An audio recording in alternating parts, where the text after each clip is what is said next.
Ngobrol Pintar bersama Ainun. Hadir bersama Harian Warna ID mempersembahkan tayangan talk show yang beredukasi, menginspirasi, serta merelaksasi. Bincang santai bersama Ainun mengupas tuntas informasi teratas dan tanpa batas. Saatnya yang muda berkarya, aktif, kreatif, dan inovatif. Assalamualaikum warahmatullahi wabarakatuh. Tabi pun, selamat malam masyarakat Lampung, khususnya masyarakat Lampung Utara. Jumpa kembali bersama saya Ainun Bashiroh dalam tayangan talk show kesayangan kita semua di Ngopi, Ngobrol Pintar bersama Ainun. Pada kesempatan kali ini kita akan membahas tentang bansos, bantuan sosial. Menarik sekali. Kementerian Sosial atau Kemensos menyediakan anggaran hingga 4,5 triliun dari APBN 2020 untuk program bansos sebagai upaya jaring pengaman sosial bagi masyarakat terdampak pandemi. Salah satunya bantuan pangan non-tunai atau BPNT. Ada anggapan kualitas bantuan pangan non-tunai atau BPNT yang diterima masyarakat sangat buruk dan jauh dari standar. Untuk mengetahui yang sebenarnya, telah kita hadirkan narasumber yang telah berkompeten dalam bidangnya di sini. Ada dari Dinas Sosial, kali ini diwakili oleh Bang Yuni Santosa. Selamat malam Bang Yuni. Selamat malam, Mbak. Oke, telah hadir juga di sini bersama kita Ketua DPD Lipan, Bang Gunadi. Selamat malam Bang Gunadi, sehat Bang? Sehat-sehat, alhamdulillah. Dan untuk pengamat hukum kita yang dari minggu ke minggu selalu hadir, Bang Suwardi. Selamat malam, sehat ya Bang ya? Oke, pada malam hari ini kita membahas tentang bantuan sosial. Saya langsung tanyakan kepada Bang Gunadi. Ya, Bang Gunadi, menurut Bang Gunadi seperti apa atau hasil pengamatan baik tentang berapa media yang terlibat dalam bantuan sosial Republik Indonesia itu diantaranya apa saja?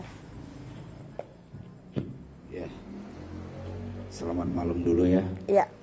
Buat semua kita di sini, saya terima kasih dengan studio Warna ID.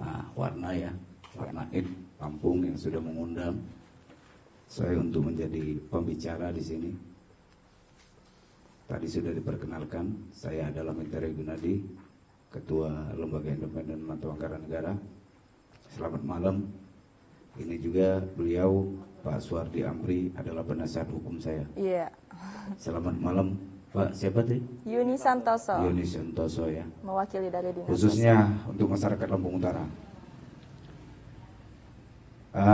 Pertanyaan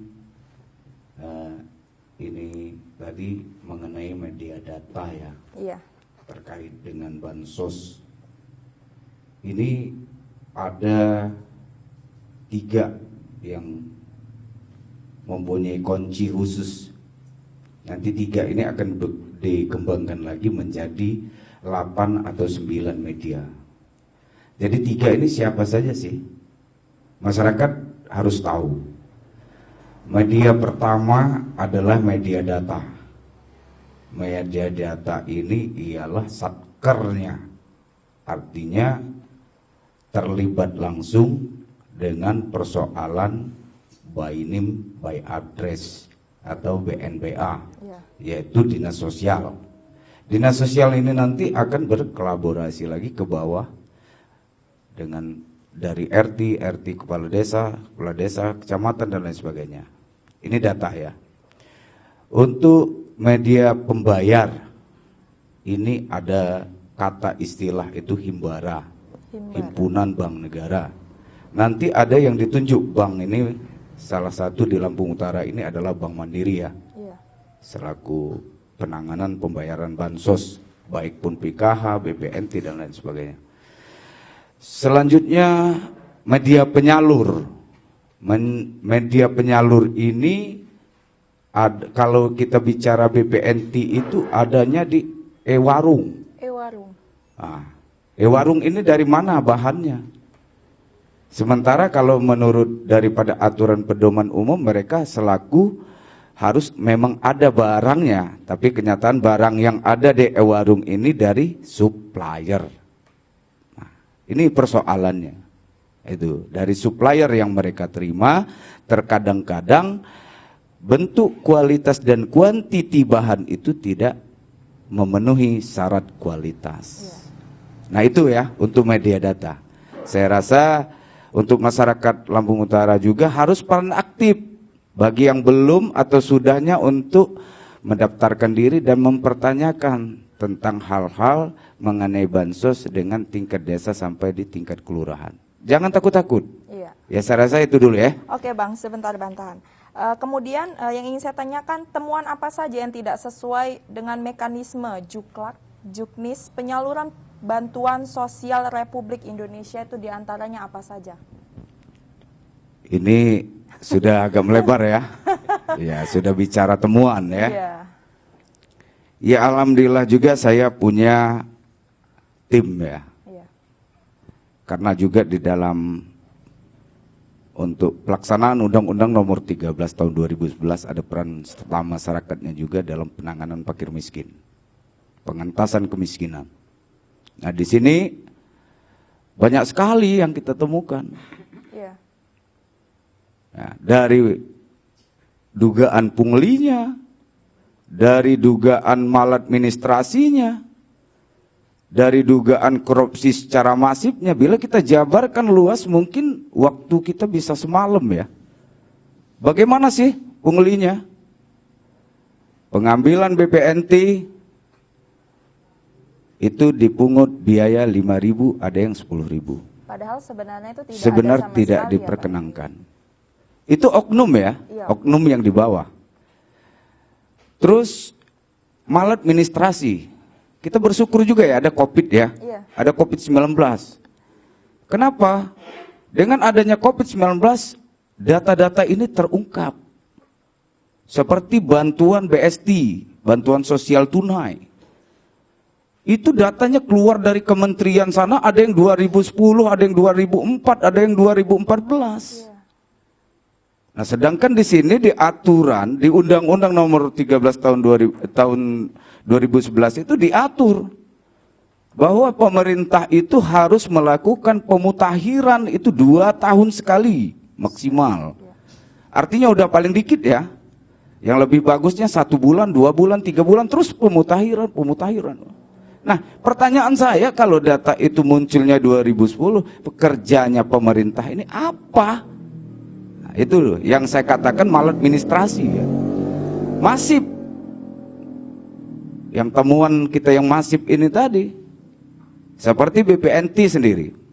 Kita ambil yang singkat saja ya, dari bulan April ya 2020 dampak COVID-19. Itu ada dana tambahan dari 150 menjadi 200 untuk penambahan pangan gizi dan vitamin. Nah, kita temukan di bawah ini banyak sekali yang kualitas barang itu tidak layak konsumsi. Kalau perlu bukti, masyarakat Lampung Utara akan saya buktikan nanti. Di mana sih Pak buktinya? Iya. Alhamdulillah buktinya kita sudah kemas dan kita tunjukkan. Ada Mohon dokumentasinya ya Pak ya. Iya. Masyarakat Lampung Utara. Apel busuk kira-kiranya seperti ini layak tidak untuk dikonsumsi? Kan gitu. Nah, ini salah satu bentuk kecurangan-kecurangan yang dari bawah. Dan kedua, mengenai kualitas ini pun seorang pengelola iwarung sudah memberikan surat ke dinas sosial untuk perbaikan. Tapi tidak ada tanggapan. Jadi, hal apa yang disampaikan keluhan masyarakat itu sama sekali tidak pernah ada penerima. Nih Pak, silakan untuk dipoto. Oke. Ini bukan karang-karangan. Ya, Oke. itu. Kedua, temuan lagi mengenai ini di luar BPNT adalah PKH. Maladministrasinya di mana? Penggandaan kartu ATM. Saya siap untuk bertanggung jawab. Nih. Ini penggandaan kartu KKS. Gimana sih historinya? Pendamping ngajak oknum pendamping ini mengajak si anu ini tadi, dapat bantuan. Yang bersangkutan ini ke bank dengan alasan ada kesalahan nama. Sampai di bank ditanya oleh pihak bank, Bu, kenapa kartu ATM KKS-nya nggak diambil-ambil? Alasan pendamping dia ke Jawa, alasan pendamping dia ke... Saya nggak pernah ke Jawa, saya ada di Abung Tinggi, Bu. Nggak jauh. Iya. Tapi setelah diberikan oleh pihak bank, kartu ini diambil lagi oleh pendamping PKH. Orang ini disuruh pulang oleh pendamping PKH. Oknum ya. Saya garis bawahi oknum pendamping. Nah ini sama sekali tidak ada tindakan lu meski kita laporkan. Nah ini yang saya bilang itu korupsi secara masif. Berarti memang ditutup-tutupi sebuah kesalahan orang lain. Betul sekali. Ya kan? Dan ini juga sudah saya sampaikan di Polres Lampung Utara. Cuman sampai sekarang saya belum ada jawaban. Ya. Jadi seperti itu temuan-temuan sangat banyak sekali yang namanya data fiktif, data segala macam. Ada juga temuan kita data fiktif nih. Salah satu desa Morgorejo, dia megang beberapa satu KTP bisa dua kartu, bisa pegang kartu KKS ganda kayak gini. Nah ini datanya. Tapi sampai saat ini tidak ada tanggapan Tidak dari ada. Dinas Sosial Bahkan bahwasanya saya dengar kemarin tidak pernah ada yang mengeluh. Padahal sudah ada. Sudah banyak yang mengeluh karena masyarakat ini, ya alhamdulillah ya, kepada saya ini bukan berarti saya orang pintar ataupun orang bagaimana, tapi kepercayaan publik ada dengan saya untuk mengatasi satu persoalan. Oke.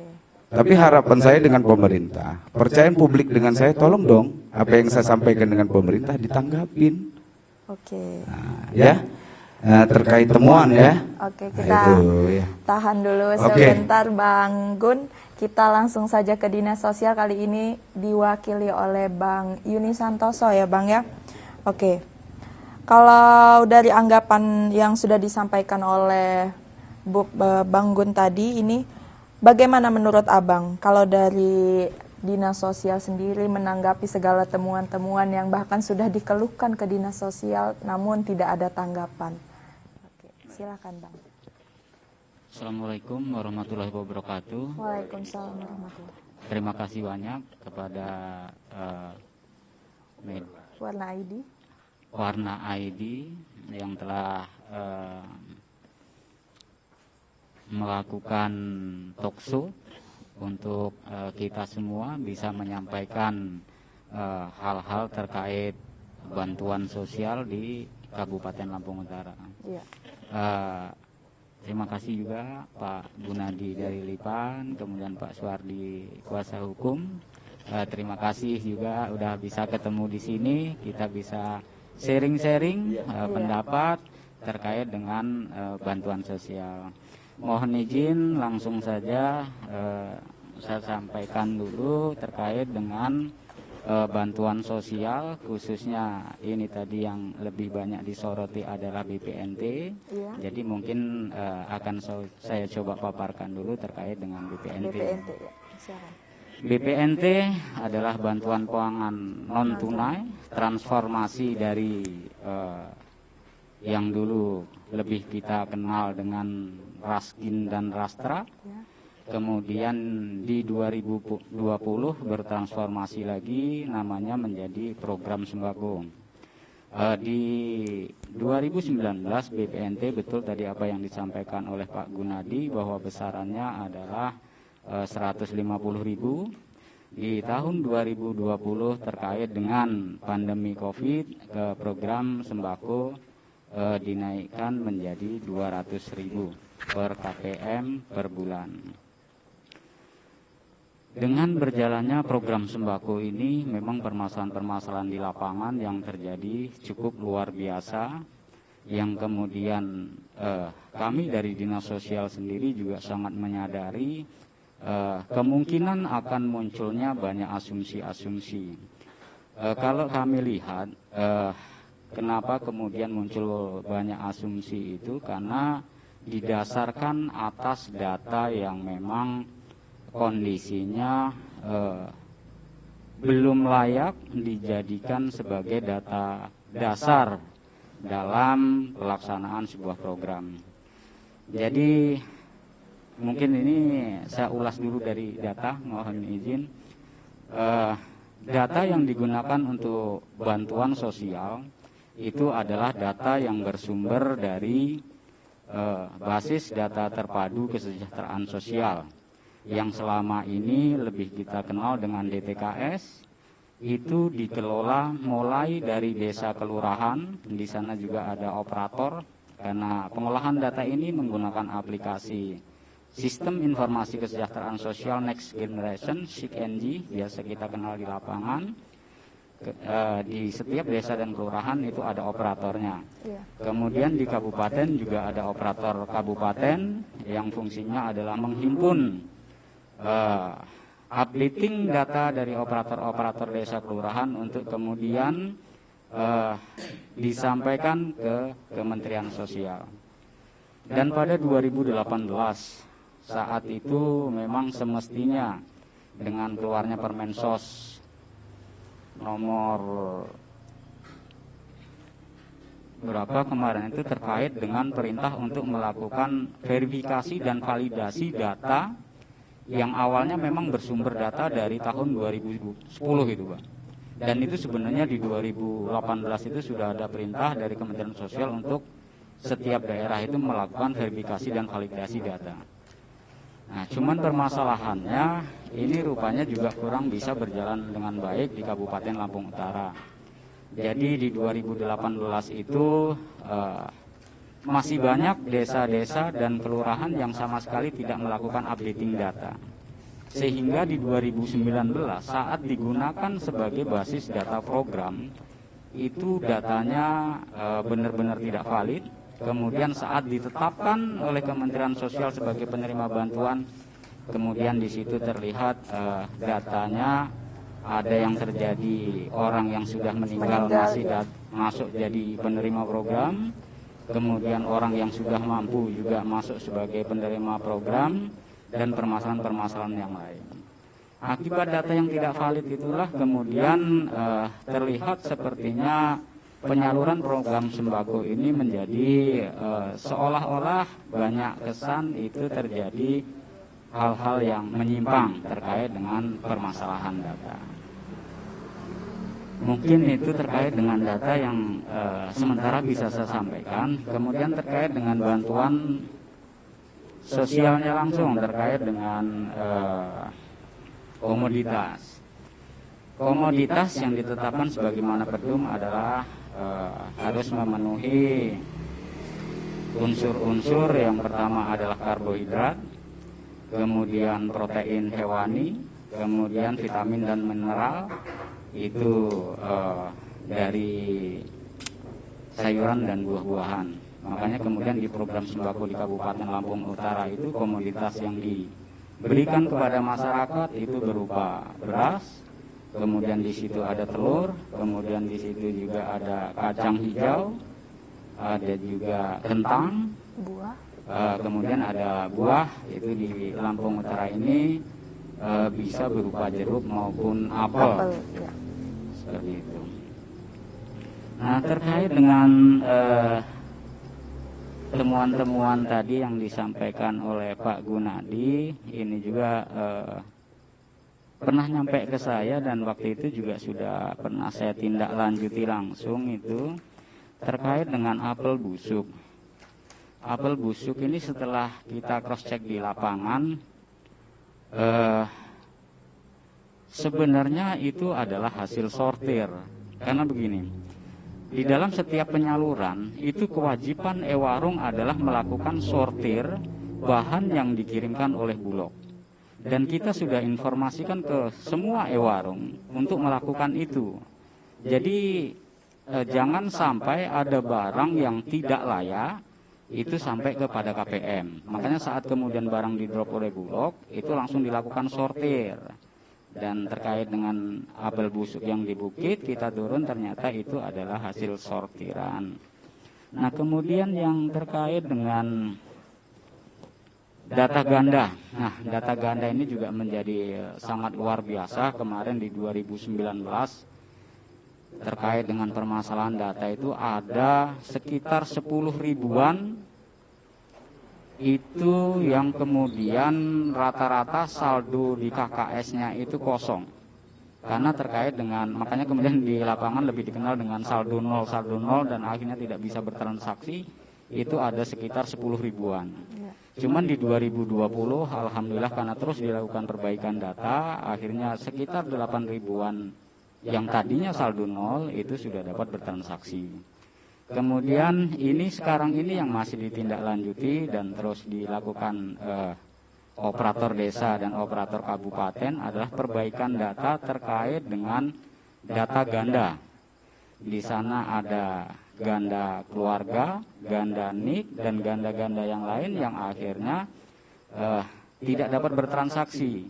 Karena semua ini sudah menggunakan elektronik, jadi saat kemudian terindikasi ganda, itu tidak akan dapat melakukan transaksi karena pasti langsung saldo nol seperti itu. Jadi mungkin sementara itu dulu yang bisa kami sampaikan, nanti berkembang saja seperti apa. Saya akhiri, wassalamualaikum warahmatullahi wabarakatuh. Oke, terima kasih Bang Boleh Yuni. saya jawab lagi? Oke, silakan. Dari Lipan mau menanggapi yang disampaikan oleh Dinas Sosial. Terima kasih dengan Bapak dari Kabid apa tadi Pak? Kasubag Perencanaan terkait apel yang dikeluhkan oleh masyarakat Bukit Muning. Yang dikatakan itu apel sortiran. Iya. Bohong. Malam ini pun orangnya bisa saya panggil. Bahkan apel yang sudah ada di teras itu dibawa ke Dewi Kora lagi karena Dewi Kora itu kurang. Dewi Kora kurang. Jadi bohong. Kalau pengakuan bahwa itu apel sortiran, bohong. Dan ini jelas pernyataannya. Dengan ini kami menyatakan bahwa bantuan pangan sembako yang sudah kami bagikan ke masyarakat atau KPM itu sesuai dengan yang dikirimkan. Oke. Nah itu ya Pak ya, sesuai dengan yang dikirimkan.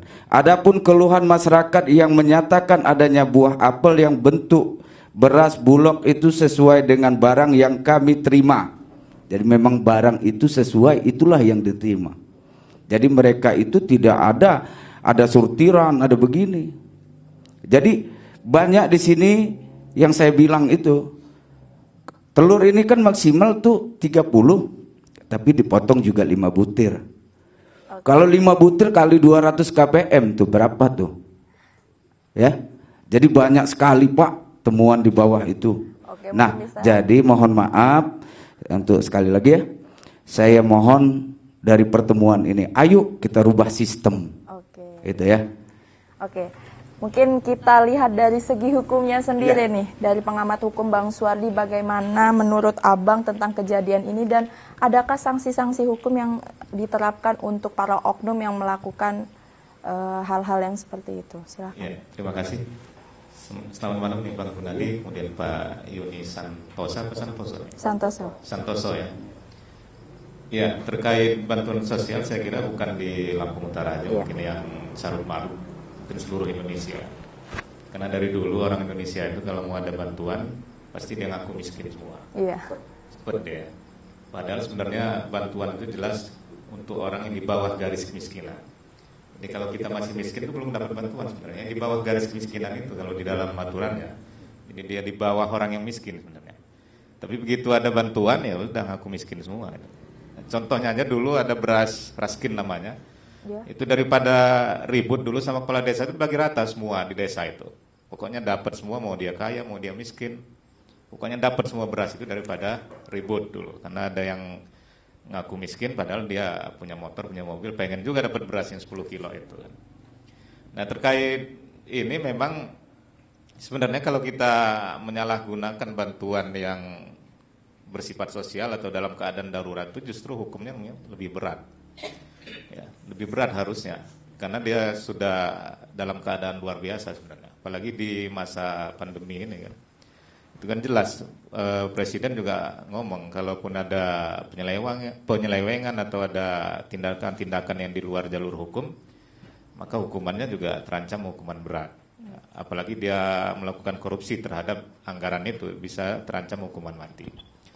Nah, tapi ini memang berawal dari data tadi. Seperti yang katakan Pak Yuni, memang datanya juga nggak valid. Dulu zaman saya itu ada istilah PSM kalau nggak salah Pak, di Dinas Sosial ya, Pekerja Sosial Masyarakat. Saya juga pernah tergabung di situ.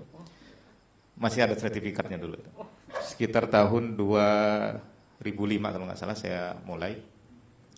Jadi tugas PSM itu kan mendata dari mulai bawah, dari desa, dari kelurahan, datanya dicatat, kemudian sampai ke dinas sosial, nanti datanya berapa orang miskin, berapa yang cacat, berapa ibu hamil dulu kalau nggak salah dicatat juga, berapa yang potensi untuk hamil, mungkin ada yang istilah PKH itu munculnya dari PSM juga dulu, kan ada di data itu keluarga yang memang prasejahtera apa istilahnya dulu. Nah itu aja datanya sudah valid sebenarnya dulu itu. Nah kenapa sekarang sudah ada istilah SIK NJ ini kok malah nggak valid? Harusnya kan lebih valid karena dia sudah apa namanya aplikasi kan, tinggal apa klik aja sudah nyambung semua. Nah ini berawal dari data inilah sebenarnya yang carut marut itu, sehingga ada tumpang tindih, kemudian ada yang tidak layak menerima.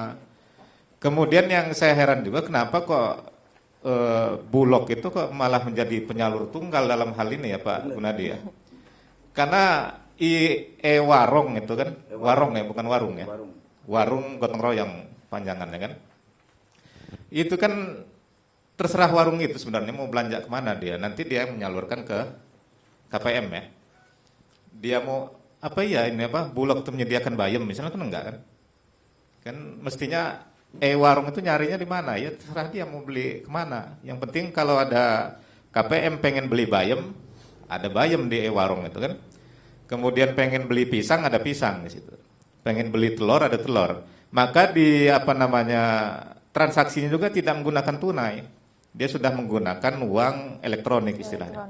Karena untuk menghindari itu tadi apa pemotongan-pemotongan, kemudian menghindari supaya apa namanya itu bisa digunakan untuk belanja yang sebenarnya. Kalau dikasih uang tunai kan begitu terima dia beli pulsa nanti, beli data apa namanya kuota internet, akhirnya dia nggak makan. Nah, kalau seharian main internet nggak makan kan tahan orang Indonesia. Nah ini maka dibuat oleh pemerintah itu menggunakan istilah uang elektronik. Maka benar terjadi ada apel busuk, ada telur busuk karena Bulog ini kok apa namanya mendominasi gitu, kok dia menjadi penyalur tunggal ya. Ya bayangin aja kalau apel itu ditangani sama Bulog semua untuk seluruh Lampung Utara ini, dia bisa mandek berapa hari dia di apa Bulog itu baru disalurkan sampai ke desa. Yang namanya apel itu dia bertahan 3 hari aja udah bagus, 5 hari lah maksimal. Tapi yang tidak diberi apa-apa ya, karena saya lihat memang apel lokal ini kan. Iya lokal. Berarti dia tidak diberi formalin, tidak diberi apa lilin segala macam, kecuali kalau apel impor. Nah. Dan itu memang juga nggak boleh, dia harus menggunakan apel lokal. Nah jadi wajar kalau dia sampai ke desa itu banyak yang busuk. Ya. Nah jadi itu kata saya, menurut saya memang aturan hukumnya lebih berat semestinya. Orang-orang yang menyalahgunakan wewenang ini hukumnya harus lebih berat hukumannya. Bisa menggunakan KUHP, bisa menggunakan undang-undang tindak pidana korupsi. Ya. Saya kira itu. Bu Ain. Oke, terima kasih Bang Suwardi. Tadi sudah disampaikan, kita akan lanjut kembali. Ini semakin menarik pembahasannya. Oke, jangan kemana-mana, kita akan kembali lagi setelah jeda pariwara berikut ini.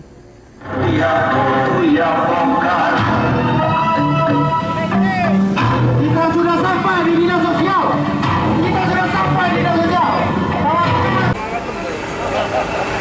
Dewan Pimpinan Daerah Perkumpulan Gerakan Kebangsaan.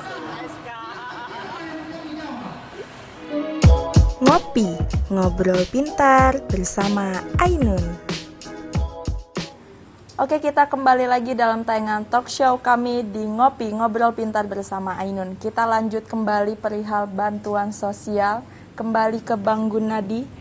Bang Gun? Oke. Untuk Bang Gunadi, dengan banyaknya masalah yang terjadi tadi, yang sudah Abang paparkan tadi, atau sebelum terjadi sebenarnya gimana sih harapan Abang itu? Ya, terima kasih ya. Inilah yang saya tunggu-tunggu itu. Ada pertanyaan yang sudah terjadi ataupun yang belum terjadi, harapan kita, saya mewakili masyarakat Lampung Utara khususnya yang di bawah garis kemiskinan. Jadi harapan saya untuk benar-benar yang berhak dan yang layak menerima bantuan. Yang tidak layak tolong dong Jangan dia punya mobil 2 terima PKH, terima BPNT. Bahkan istri kepala desa terima BPNT. Ini yang perlu dirubah.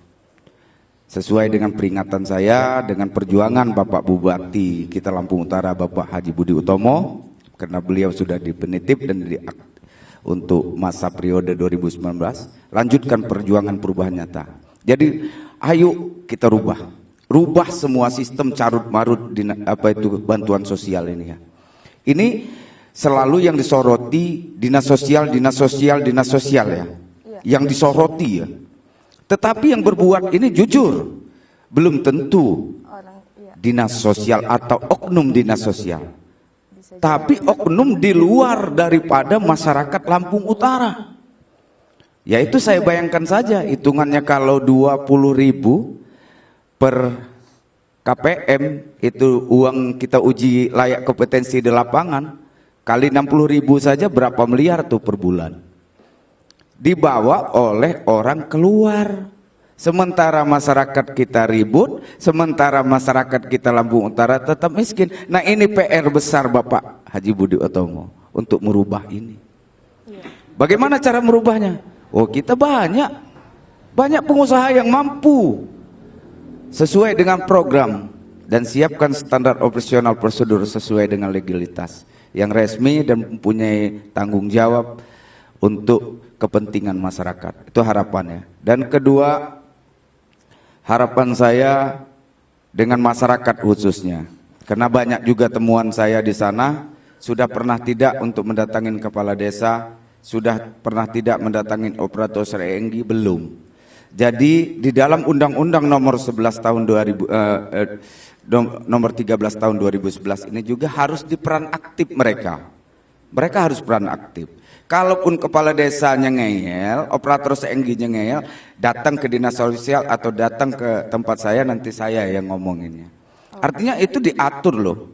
Jangan pernah menghambat orang untuk mendapatkan sesuatu bantuan yang memang itu haknya. Nah, ya. Yang kedua terkait dengan SIKENGI. Ini produk 2019.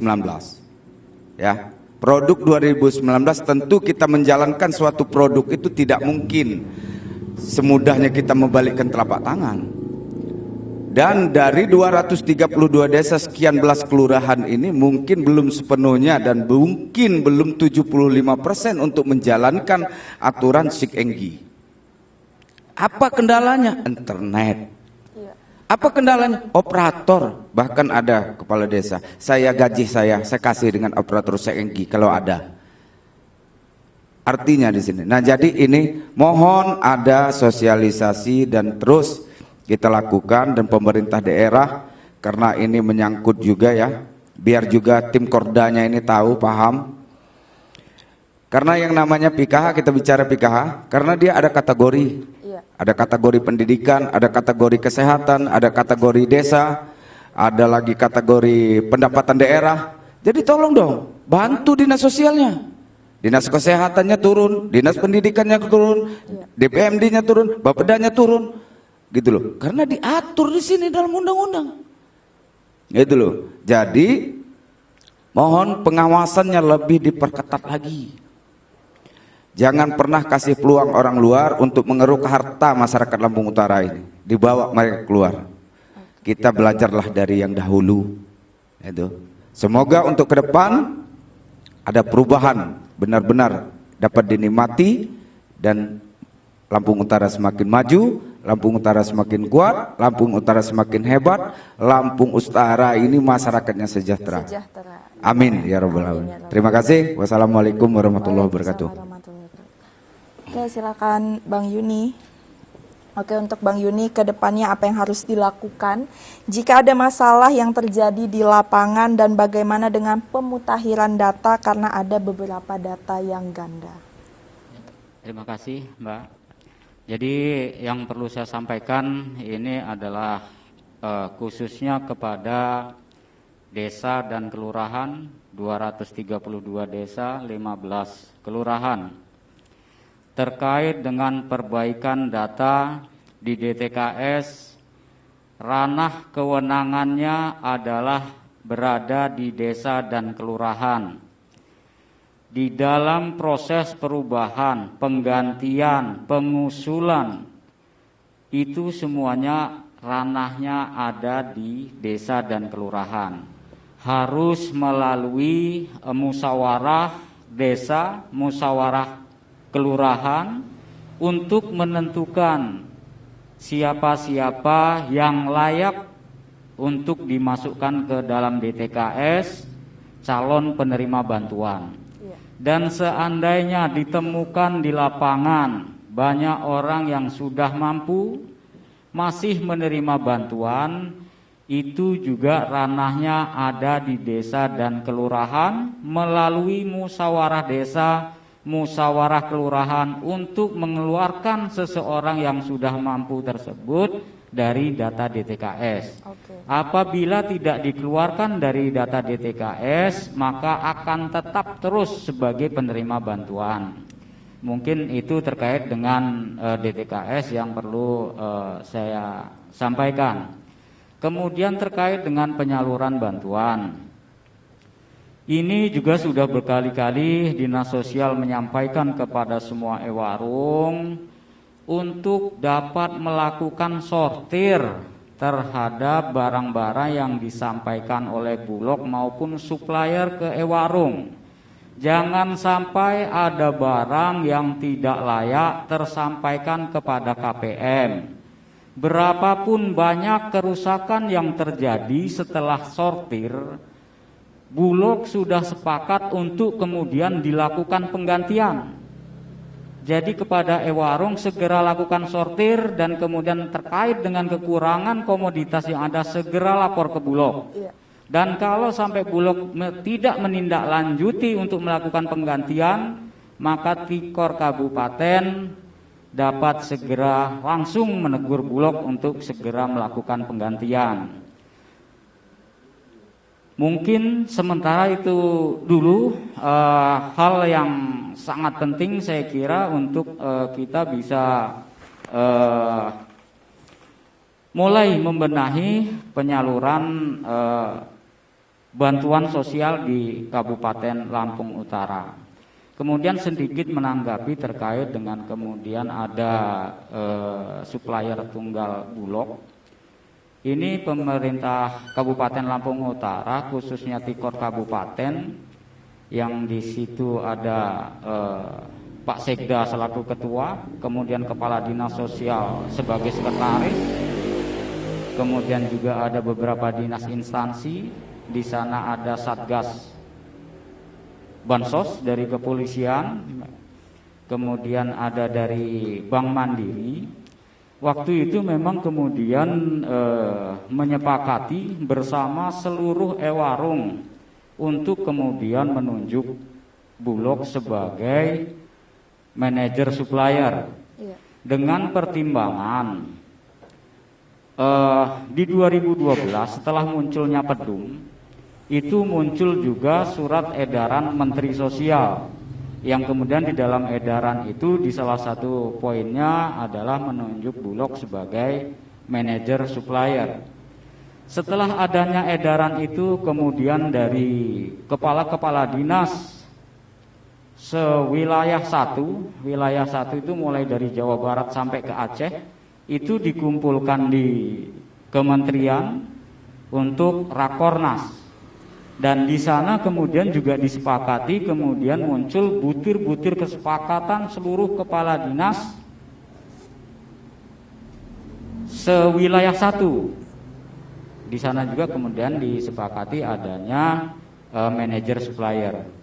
Kemudian di Provinsi Lampung juga setelah itu di bulan Agustus, di bulan September 2019 terjadi juga rapat koordinasi di Provinsi Lampung dihadiri seluruh kepala dinas sosial kabupaten kota seprovinsi Lampung dan akhirnya di sana juga menyepakati Bulog sebagai manajer supplier. Dan kemudian di 2020 juga muncul surat Gubernur Lampung di bulan Februari dalam penyaluran program sembako untuk dapat berkoordinasi juga dengan Bulog. Dengan pertimbangan-pertimbangan itulah kemudian Lampung Utara menunjuk Bulog selaku manajer supplier. disadari bahwa Bulog tidak dia hanya bergerak fokus di komoditas beras.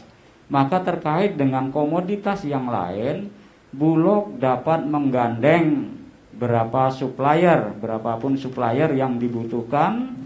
Yang terpenting adalah mempunyai kemampuan baik secara finansial, kemudian sarana prasarana.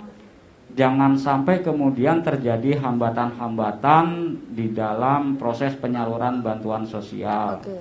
Jadi mungkin sementara itu dulu, Mbak. Oke, terima kasih. Oke. Dikit ya. Oke, silakan, Bang. Terima kasih. Tadi sudah tutup tapi asik juga ini ya. Tadi terkait dengan Bulog selaku manajer supplier ya. Mohon maaf Pak Kabid, kalau menurut saya itu salah persepsi. Surat edaran nomor 01 MS strip K strip 07 2019 tentang Perum Bulog sebagai penyedia, bukan supplier ya, jelas dia sebagai penyedia. Nah, inilah yang kadang-kadang persepsi manusia itu dengan itu salah. Dia penyedia, hanya menyediakan siapa yang pesan sesuai dengan PO, pesan order namanya. Iya. Ibarat kebutuhan KBM Lampung Utara ini 5.400, berarti saya harus pesan. Saya selaku pemerintah daerah, saya harus pesan 500 ton, 540 ton. Ini PO saya, pesan order. Kan bayar duluan. Pemerintahnya bayar duluan. Karena Bulog itu, beras itu tidak mungkin dikirim kalau tidak bayar duluan. Oke. Gitu loh. Nggak ada kita mengutang dengan Bulog.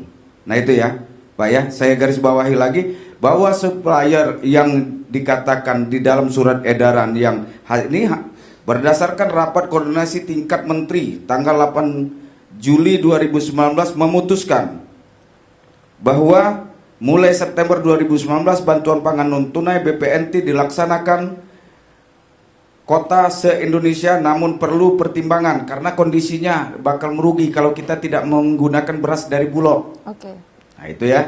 Jadi jelas ini di sini penyedia dan aturannya juga di garis bawah ini pelaksanaan penyaluran akan diatur lebih lanjut melalui pertemuan tim koordinasi daerah atau kota dengan Bulog. Nah jadi jelas itu nggak ada ya. Terima kasih.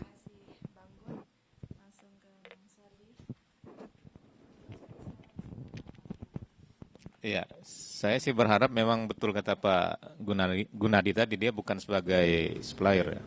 Dia artinya juga salah, saya pernah baca edaran dari Pak Sekda Lampung Utara ya. Di situ menyatakan bahwa manajer penyaluran ya istilahnya, manajer penyaluran itu adalah Bulog, manajer tunggal. Nah kan manajer juga semestinya kan memanage sebenarnya, jadi dia mengatur siapa yang menyediakan apa, kemudian kemana disalurkan, bukan berarti dia harus semua dia menyalurkan itu. Nah, tapi itu juga kecerobohan juga sampai artinya justru Sekda mengarahkan ke sana sebagai manajer tunggalnya. Jadi ke depan saya berharap ini apakah edaran ini perlu dimusyawarahkan lagi, dirubah lagi sehingga tidak terpaku kepada Bulog itu tadi. Ya seperti saya katakan tadi, apakah siap misalnya Bulog itu menyediakan bayam misalnya untuk warung itu tadi. Iya. Kan nggak mungkin, karena dia kata Pak Yuni juga fokusnya di beras kan. Jadi artinya juga nggak bisa dia menjadi supplier tunggal itu. Kemudian memang potensinya juga banyak, potensi korupsi ini mulai dari perencanaan misalnya, kemudian markup harga, walaupun sudah ada pagunya misalnya kata Pak Gunadi ini masih ada juga yang bisa bermain-main itu kan. Karena apa yang nggak bisa diatur kalau orang Indonesia itu. Iya. Ya. Walaupun dia sudah menggunakan istilah budget segala macam, itu masih juga kita cari celah-celah yang memang bisa untuk melakukan korupsi. Jadi harapan ke depan memang yang pertama pembenahan data itu tadi.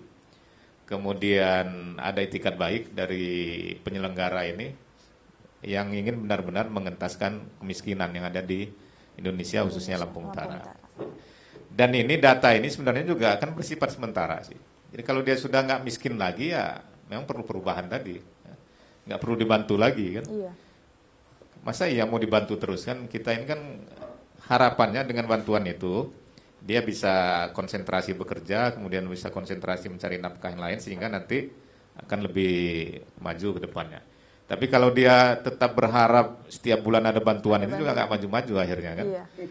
Nah, yang terjadi banyak seperti itu sebenarnya. Betul Ya. sekali. Maka sebenarnya agak kurang bagus juga bantuan-bantuan seperti ini. Jadi memanjakan masyarakat sehingga dia nunggu nanti bulan depan ini ada 200 ribu. Di bulan depan lagi ada apel, ada telur, ada beras. Udah tenang dia. Ditinggalnya mancing kan akhirnya. Nggak berusaha lagi. Saya kira itu. Terima kasih. Oke, Ada terima sedikit kasih. lagi buat tambahan juga. Oke, silakan Bang Gun. Mohon waktunya lagi. Terkait mengenai verifikasi validasi ataupun untuk menonaktifkan ya. Memang di aturan di undang-undang itu tersendiri bahwa kewajiban pemerintah desa. Tapi bantuan ini terkadang itu dibuatkan suatu ajang politik. Ini saya syaratkan. Isyaratkan hati-hati. Bantuan jangan pernah dibuat ajang politik. Iya. Ya. Jadi di sana biarin aja lah. Namanya duit negara. Nah, ini jangan. Jadi benar-benarlah tolong dari tingkat RT, kepala dusun, kepala desa, camat sampai tingkat kabupaten kita sama-sama mengawasi. Kalau dia memang sudah bantu kita keluarkan. Tolong sadar juga masyarakat itu sendiri. Oh, saya ini sudah mampu, sudah punya mobil, sudah punya motor. Kok saya masih menerima bantuan? Orang rumah geribik sebelah nggak punya bantuan. Nah, ini sadarlah kita sendiri juga, ya. Itu harapan saya. Semua ini terlibat, jangan dibebankan dengan pemerintah desa saja, jangan dibebankan dengan pemerintah kelurahan. Tapi pemerintah tanggung jawab, pemerintah kabupaten, jangan bosan-bosan untuk menegur mereka di bawah. Oke. Saya rasa begitu. Terima kasih Bang Gun, Bang Yuni dan Bang Suardi yang sudah bersedia hadir pada malam hari ini. Mungkin kita akan berbincang kembali di lain waktu membahas tentang permasalahan-permasalahan di Lampung Utara. Bagaimana arti kesejahteraan yang sebenarnya? Apa arti kesejahteraan bagi rakyat yang masih melarat? Siapa yang disalahkan ketika kata sejahtera tak pula kunjung dirasa? Pemerintah seharusnya tahu, atau jangan-jangan pura-pura tidak tahu, atau bahkan tidak mau tahu. Teruntuk pemerintah yang katanya menampung segala jerit suara hati rakyat, yang selalu melakukan pencitraan di jalanan dengan pamrih dipuji rakyat. Hanya satu pesan dari kami, ketika kata tak lagi didengar, maka di mana lagi kami dapatkan kebenaran. Saat ini resesi ekonomi akibat pandemi telah terjadi. Bantuan sosial merupakan langkah terbaik untuk mengatasi masalah. Meskipun belum maksimal, semoga ke depan Dinas Sosial dapat terus memantau bansos sehingga bansos ini benar-benar sampai pada penerimanya. Saya Ainun Basyirah, kita jumpa lagi minggu depan di Ngopi Ngobrol Pintar bersama Ainun. Wassalamualaikum warahmatullahi wabarakatuh. Waalaikumsalam.